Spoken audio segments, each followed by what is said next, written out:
Philippines, Mr. Rodrigo Roa Duterte.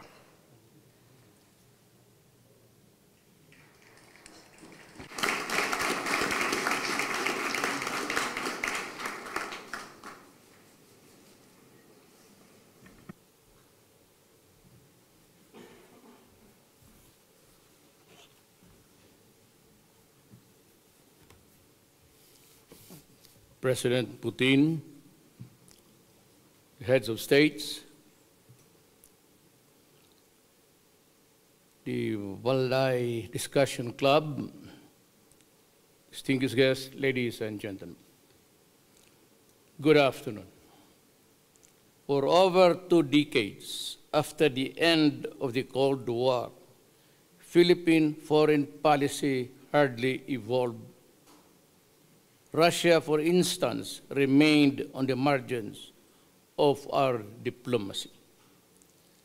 I view this as an oversight of strategic proportion, a result of bureaucratic inertia, a symptom of blind attachment to bygone views and assumptions, and a massive failure to grasp change and seize new opportunities. The Filipino nation, of course, deserved better. Thus, when I assumed the presidency in 2016, I vowed to correct this. In 2017, I visited Russia for the first time. Although it was cut short, I believe it led to meaningful and historic developments in our relations. When I say it was cut short, I had to go home because the Marawi, a city in Mindanao in the Philippines, was brewing, evolving into an endless violence. We intend to stay in this path, and that is why I'm very glad to be here for the second time.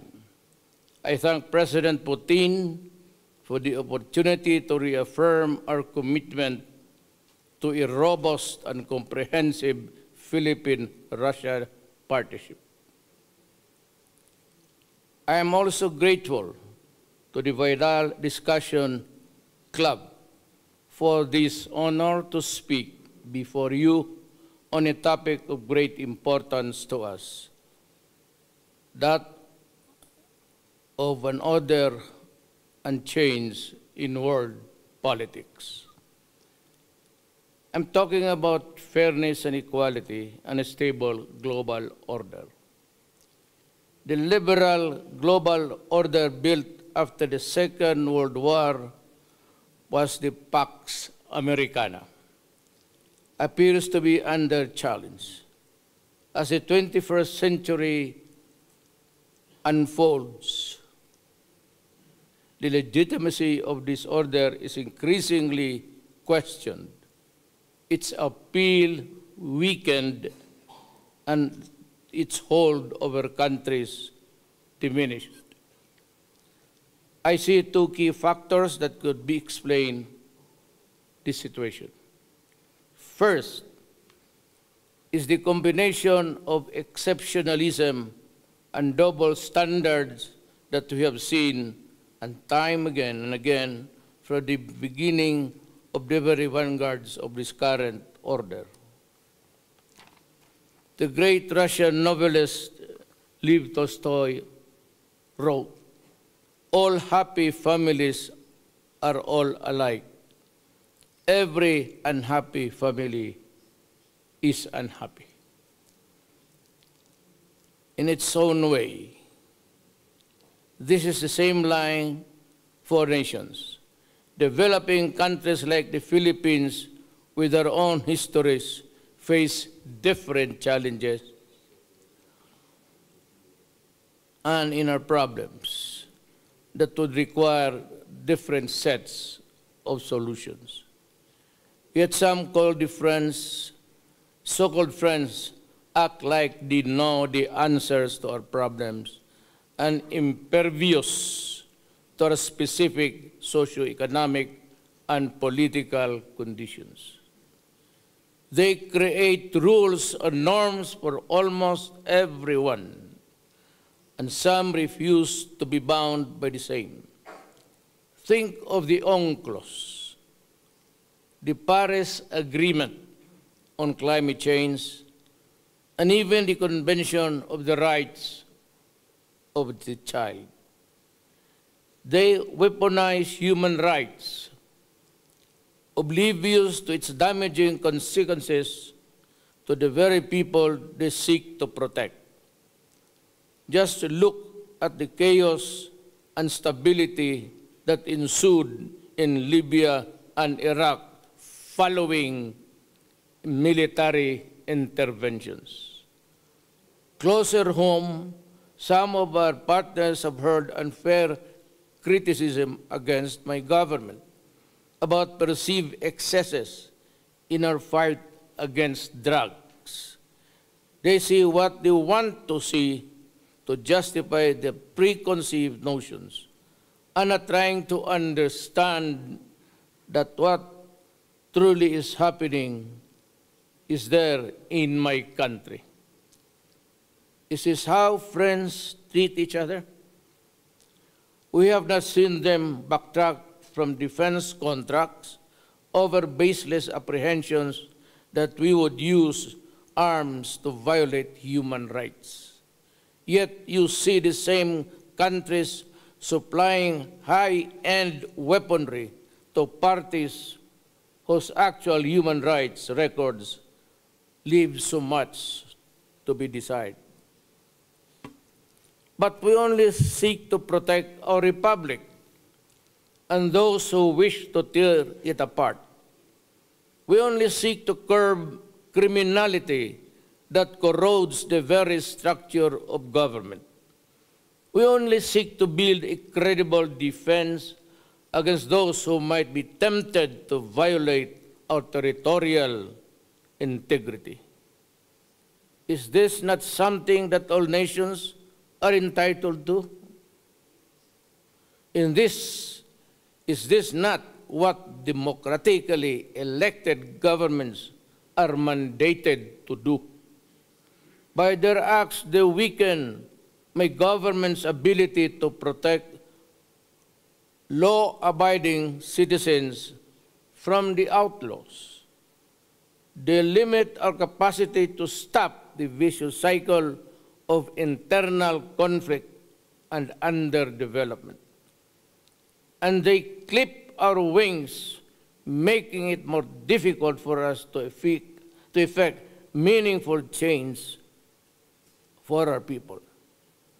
Now, let me ask you this.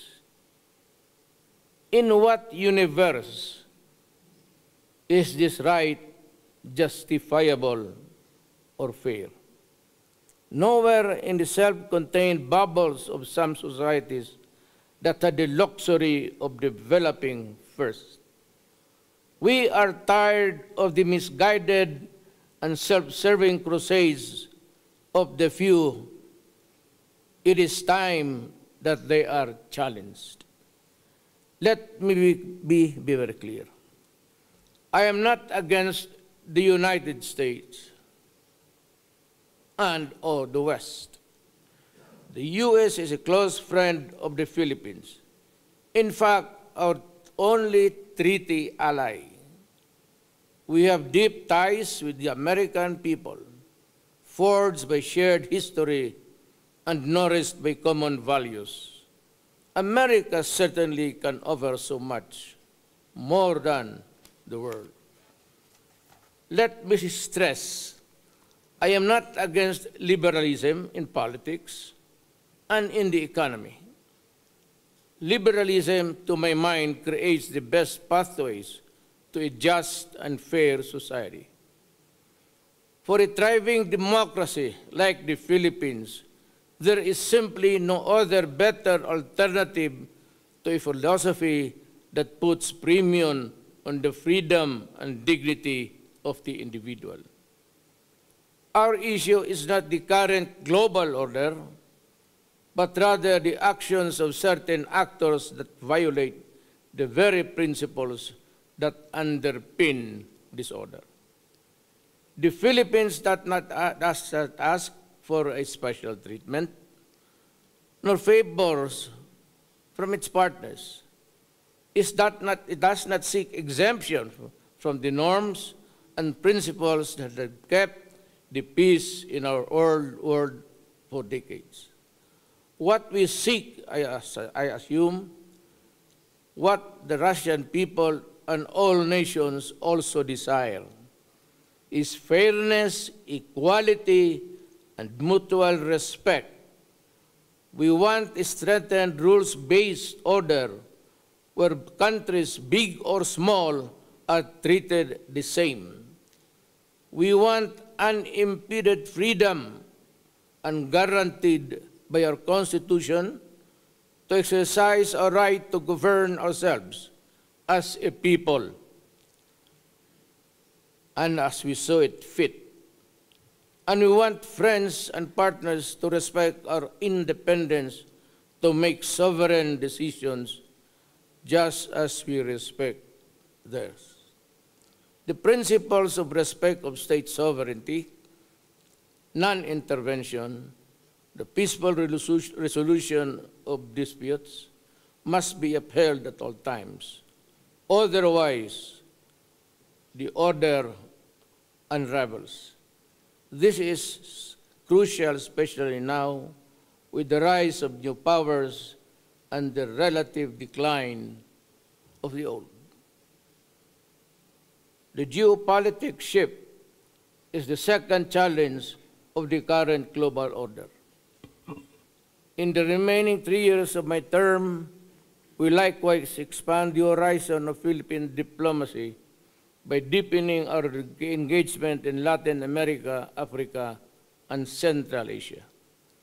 It is also high time that the Philippines book and look at the Middle East with fresh eyes, going beyond oil and overseas Filipino workers.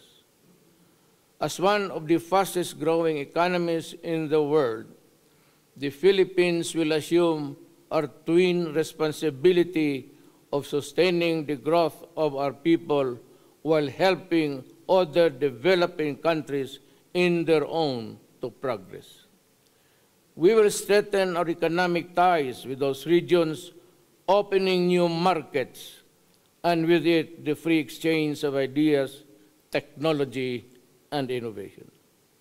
For I want the Filipino people to broaden their worldwide view, to be enriched by the cultures and intellectual traditions and civilizations of the Americas, Africa, Central Asia, and the Middle East. Indeed, parochialism and isolationism have no place in the world that is getting smaller and smaller by the day. We have to embrace our shared destiny if we are to overcome the existential challenges of our time. But make no mistake, while we recognize independence of nations, we hold firstly sacrosanct our own independence. Openness to cooperation without precondition is the answer to the serious threats we face today, from terrorism to climate change, from migration issues to refugee crisis, and from new pandemics to looming shortages of vital resources.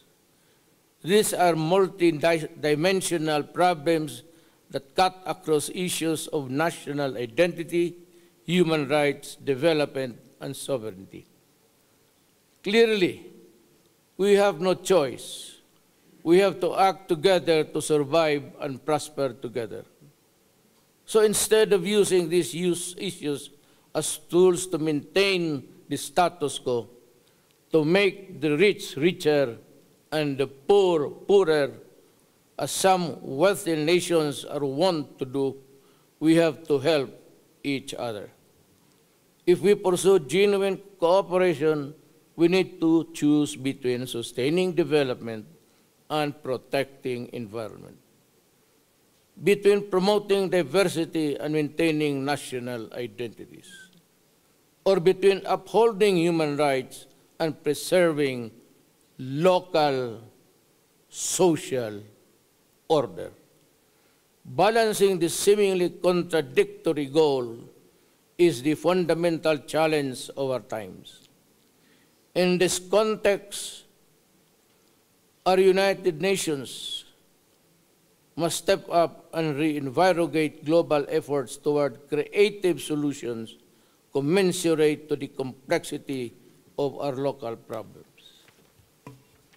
But it must do some while upholding the principles and ideals that all nations, not only individuals, hold dear.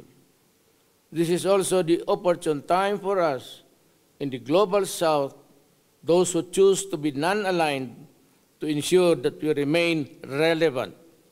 More than making our voices heard on issues that deeply affect, we must act together. Your Majesty, Excellencies, ladies and gentlemen, we have a stake in a stable global order. In this period of flux, it is important that we expand our notion of ourselves to include others,